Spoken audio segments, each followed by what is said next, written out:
Hello दोस्तों, welcome to the channel. आज हम बात करने जा रहे हैं इब्न बतूता की बुक किताबुल रहला के बारे में।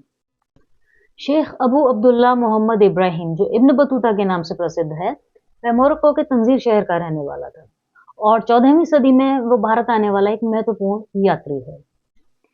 सन 1325 में वो मक्का के लिए निकला था और वहां से Egypt, Tripoli, Asia minor, Anatolia, Constantinople, Samarkand, Khorasan होते हुए वो बल्ख और फिर बल्ख से हेरात होते हुए निशापुर होता हुआ सिंध की तरफ आया। 1333 एडी में सिंध पहुंचने के बाद वहां से उसने अपनी यात्रा दिल्ली के लिए शुरू की और 1334 एडी में वो दिल्ली पहुंचा। इस समय दिल्ली का सुल्तान था मोहम्मद बिन तुगलक, जिसने इब्न बतूता का बड़ा दिल खोल के और भव्य स्वागत किया। इब्न बतूता के लिए कहते हैं कि उसने समाज के सभी वर्गों से मुलाकात की, उन्हें समझने की कोशिश की कि सोसाइटी का स्ट्रक्चर क्या है और उसके बाद उसने अपनी बुक का लिखना स्टार्ट किया। अपनी बुक किताबुल रहला में उसने सभी सुल्तानों की इतिहास के बारे में भी लिखा है। तो मोहम्मद बिन तुगलक से पहले जितने सुल्तान हुए वो उनकी भी जानकारी हमें देता है।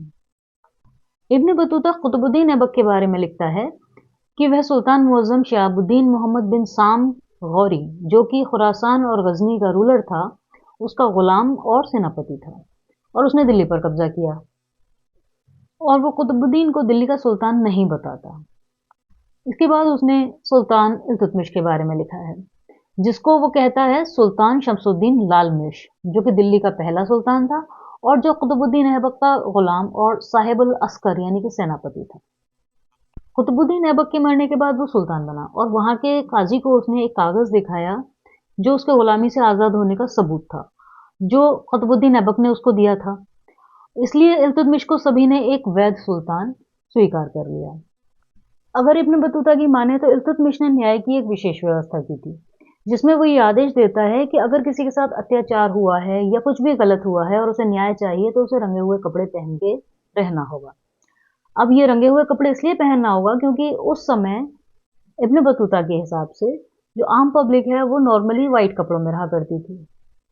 जिस समय सुल्तान इल्तुतमिश की सवारी निकलती थी और वो अगर किसी को रंगीन कपड़े पहने हुए देख लेता था तो वो तुरंत उसकी जानकारी लेता था और उसे न्याय देता था। न्याय के लिए दूसरा काम उसने ये किया कि अपने महल के दरवाजे के बाहर दोनों सिरों पर उसने संगमरमर के 2 शेर लगवाए और उनके गले में एक जंजीर बांधी जिसमें बड़ी बड़ी घंटियां टंगी हुई थी। और ये इसलिए किया गया ताकि आधी रात को भी अगर किसी को न्याय चाहिए तो वो उन घंटियों को बजा के न्याय की गुहार कर सके। फिर इब्न बतूता ये बताता है कि इल्तुतमिश की जब डेथ हुई उस समय उसके 3 बेटे और एक बेटी थी और ये जो 3 बेटे थे वो थे रुकनुद्दीन, मुइजुद्दीन और नासिरुद्दीन और जो बेटी थी वो थी रजिया। तो मुइजुद्दीन और रजिया एक ही माँ के संतान थे। इल्तुतमिश के मरने के बाद रुकनुद्दीन सुल्तान बना, जिसने सबसे पहले अपने सौतेले भाई मुइजुद्दीन को मरवा दिया, जिसके कारण रजिया बहुत नाराज हुई। फिर शुक्रवार के दिन जब सुल्तान रुकनुद्दीन जामा मस्जिद में प्रे करने गया, तब रजिया रंगीन कपड़े पहनकर न्याय मांगने के लिए पब्लिक के सामने आई। उसने लोगों को सारी सच्चाई बताई और न्याय की गुहार की। पब्लिक बहुत नाराज हुई और मस्जिद में घुसकर रुकनुद्दीन को उन्होंने बंदी बना लिया और रजिया के सामने पेश किया, जिसमें रजिया ने उसे मारने का आदेश दे दिया। तीसरा बेटा नासिरुद्दीन बहुत छोटा था, इसलिए वो सुल्तान बन नहीं सकता था, इसलिए रजिया को पब्लिक ने अपना सुल्तान स्वीकार कर लिया और रजिया ने 4 साल तक शासन किया। इब्न बतूता कहता है कि रजिया आदमियों की तरह घोड़ों पर सवार होती थी और तीर कमान रखती थी और अपना मुंह भी नहीं ढकती थी।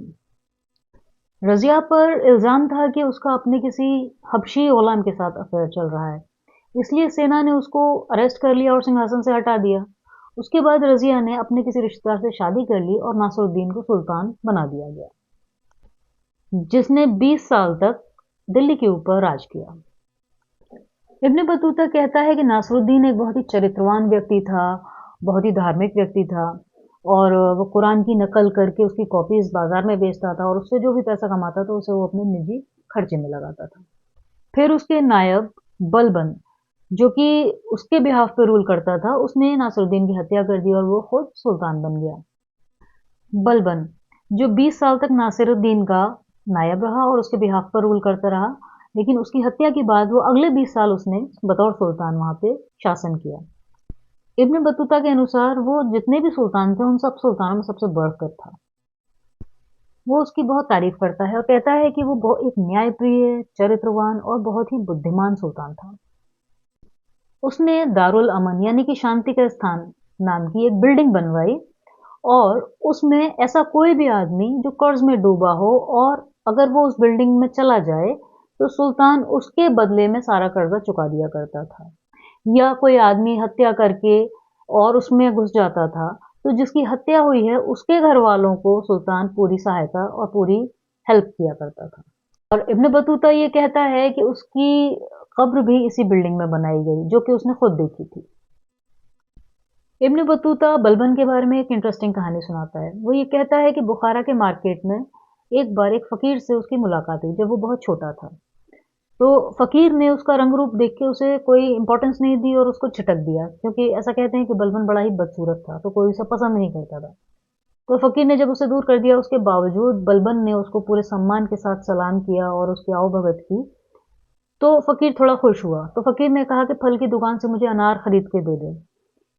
तब बलबन उसको अपनी जेब में जितने पैसे थे उतने पैसों में वो अनार खरीद के वो फकीर को देता है और उसके बाद उसके पास कुछ भी बचता नहीं है। तब फकीर उससे बहुत खुश होता है और उसको एक आशीर्वाद देता है कि जा, मैंने तुझे बदले में हिंदुस्तान का राज्य दे दिया। तो बलबन खुश हो जाता है। इधर सुल्तान इल्तुतमिश अपने एक जानने वाले व्यापारी को समरकंद, बुखारा और तिर्मिस भेजता है ताकि वो उसके लिए अच्छे से गुलाम खरीद के ला सके। उस व्यापारी ने 100 गुलाम खरीदे जिनमें से बलबन भी एक था। फिर उन 100 गुलामों को इल्तुतमिश के सामने पेश किया गया जिसमें से 99 गुलाम इल्तुतमिश को अच्छे लगे और 100वां गुलाम जो कि बलबन था वो उसने छोड़ दिया क्योंकि वो बहुत ही कुरूप, बड़ा ही बदसूरत था। जब सुल्तान ने व्यापारी से कहा कि मैं इस वाले गुलाम को नहीं लूंगा, तब बलबन ने उससे निवेदन किया और उससे रिक्वेस्ट की कि मुझे खरीद लो या मुझे ये बताओ कि जो 99 गुलाम तुमने पसंद किए हैं वो तुमने किसके लिए लिए हैं। तब इल्तुतमिश जवाब देता है कि वो मैंने अपने लिए लिए हैं। तब बलबन उससे ये कहता है कि जहां 99 गुलाम तुमने अपने लिए लिए हैं तुम मुझको यानी 100वें गुलाम को तुम ईश्वर के लिए ले लो। तब इल्तुतमिश ने हंसकर उसको भी खरीद लिया और उसको एक ऐसे काम में लगाया गया जो सबसे लोअर कैटेगरी का काम हुआ करता था, पानी भर के लाने का काम। इसके आगे इब्न बतूता ये कहता है कि जो दरबार में ज्योतिषी थे जो इल्तुतमिश को कई बार आगाह कर चुके थे कि कोई एक ऐसा गुलाम है तुम्हारे यहाँ जो तुम्हारी किसी संतान को मार के खुद सुल्तान बनेगा। तो इल्तुतमिश उस पर ध्यान नहीं देता था, लेकिन एक दिन उन ज्योतिषियों के हेड ने जब यही बात फिर से कही तब इल्तुतमिश थोड़ा सा चिंतित हुआ। तब इल्तुतमिश ने उनसे पूछा कि अगर मैं सभी गुलामों को आपके सामने पेश करूं तो क्या आप उन्हें पहचान सकते हो। तो ज्योतिषी ने कहा कि हाँ, उसके कुछ चिन्ह हैं जिनके आधार पर मैं उसे पहचान सकता हूँ। तब इल्तुतमिश ने आदेश दिया कि कल सभी गुलामों को हमारे सामने पेश किया जाए और वो अगले दिन सभी ज्योतिषियों को लेकर वहां पे बैठ गया।